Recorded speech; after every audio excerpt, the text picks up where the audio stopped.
بن عثمان. سأقرأ لكم ما تيسر من القرآن الكريم في سورة النور إن شاء الله. أعوذ بالله من الشيطان الرجيم. بسم الله الرحمن الرحيم. سورة أنزلناها وفرضناها وأنزلنا فيها آيات بينات لعلكم تذكرون. الزانية والزاني فاجلدوا كل واحد منهما 100 جلدة ولا تأخذكم بهما رأفة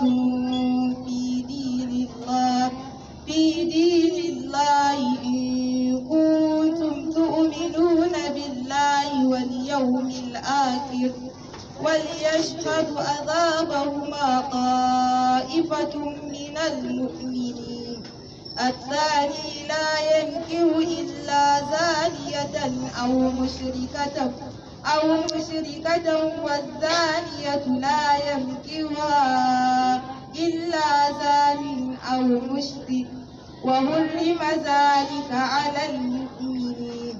والذين يرمون المحصنات ثم لم